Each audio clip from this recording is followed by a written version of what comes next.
Gareth's a Tottenham fan who is championing the bit to come on. Gareth, do you concur with anything that Kevin said? No, I don't. I'll tell you what, Jim, it's Daniel Levy, right? He's been sitting on his hands, waiting, taking all the shortcuts. What's that? Pochettino said it years ago. What's the point of having a palace if you've got no furniture to put in it? That's like me. I own a little restaurant, right, and a pub. That's like me hiring Gordon Ramsay and saying, cook us a Michelin-star dinner, but there's a slice of toast and a can of baked beans. Every single manager this bloke hires, he doesn't give them the tools. They're winners. It's the same common denominator. Jose Mourinho, serial winner, doesn't give him everything. Conte. One day Ramos has come out in the paper the other week and said, I wanted Samuel Eto'o, David Villa, when Berbatov left. Oh, we couldn't get them.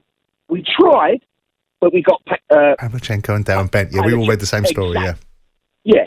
But it's Gareth not got a point here, Yeah, because Wanda Ramos has got bags of credibility, because look where his career's gone since he left Tottenham. So when you talk about... listen, you guys make observations, and you talk about not having a palace and not putting furniture in it. So exactly what did Pochettino do when he went to PSG with the palace that he had there, with this embarrassment of riches?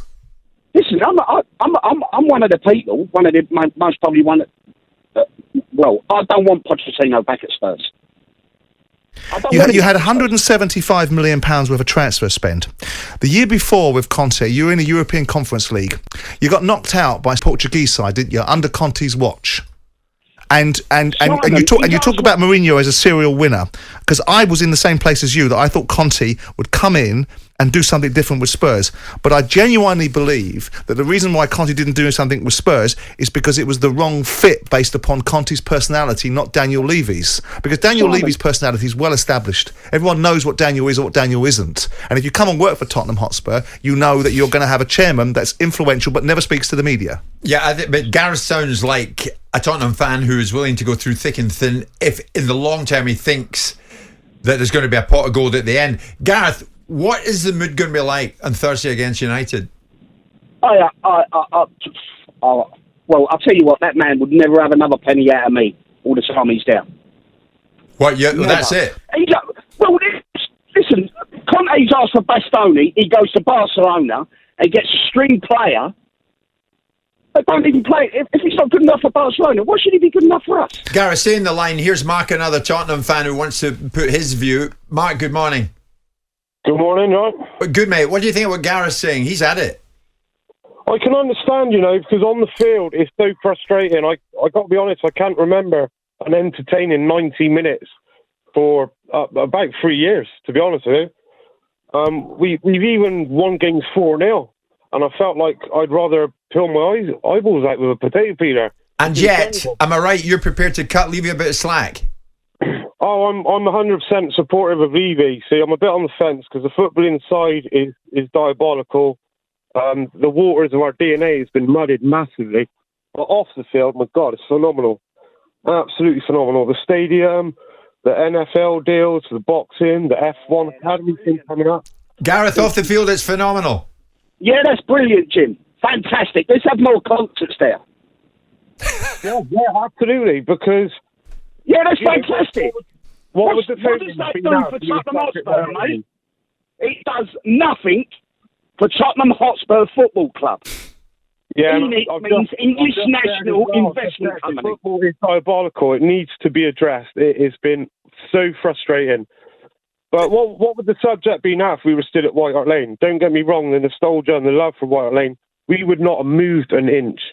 We'd be mid-table, we'd be fighting relegation. There'd be no growth there. Yeah, but Gareth saying, Gareth saying you don't put Gordon Ramsay in Gareth's pub to serve food. It's not a Michelin star menu there. In other words, he's saying, yeah, you've got a palace of wonderful stadium, but what about the team that's in it every week? And he's absolutely right with the quality of players and football and the whole meaner around the club. It needs to improve massively. But we've got one half of it right, Gareth, one half of it right, but that's not enough for you. Not really, Jim. I mean, let's buy more land, build hotels on it.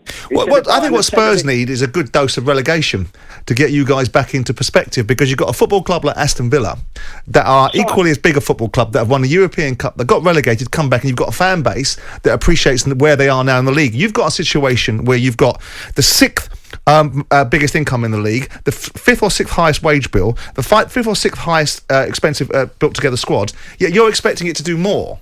What is it you expect? You expect Tottenham to put themselves into financial hock? Is that what you want? He expects stability in the manager. No. Well, you expect to win. Simon, I'm not expecting that. What I'm expecting is, I'd rather be back at White Hart Lane and that £1 billion going to Tottenham to win trophies. But that £1 billion, with due respect, and I'm not defending the argument that you're making, that £1 billion takes your attendances up from 38,000 up to 62,000, and eventually will pay for itself and generate more income in the football club. And I don't understand, why aren't you so exasperated and so frustrated and so angry with your players? Why has everything got to be about Daniel Levy? Why can't it be about that disgusting performance on Sunday from the players and that disgusting performance against Sheffield United in the Cup? He's got a point. Why can't it be that anger fueled at the players? Gareth, he's got a point. Finish it for me. Simon, we played Liverpool. Don't know if you remember, a few years back, we stuffed them 4-1 at Wembley when we was at home at Wembley. Now, all he had to do there was go out and invest in that team. The year before, I think we got to the Champions League final. Liverpool went out. They bought Van Dijk. They bought Sadio Mane. Because they sold Coutinho for 150 million quid. You sold Gareth Bale for 89 million quid. You gave it to AVB, and he peed it up against the wall. And the problem, you're not answering the question. Why are you, and it's not owners' union, but why are you so angry at Levy and not angry at the players? They knocked you out of the quarterfinals of the FA Cup, not Daniel Levy. Well, they've been so close so many times, Simon. Oh, so they get a pass today. So when they were close, Daniel Levy was close. That was okay. When they're not close, Daniel Levy's the villain, and they're not. So why don't he push on? Why did you get? Well, you would say again. Let's ask the question: do you think 175 million quid of transfer spend last summer is a reasonable spend for your football club? Where's the 170? Well, they never got no money back in. Well, it doesn't matter who got money in and out. We're talking about the gross spend. That's not net spend, is it? I didn't say net spend. I said spend. Gareth, I think I need to give Simon your number, mate, and the two of you can meet up and have a cosy latte and discuss it further. Thank you so much. Jim White and Simon Jordan. Monday to Friday mornings from 10 on AM, on DAB, via the talkSPORT app and on your smart speaker. talkSPORT.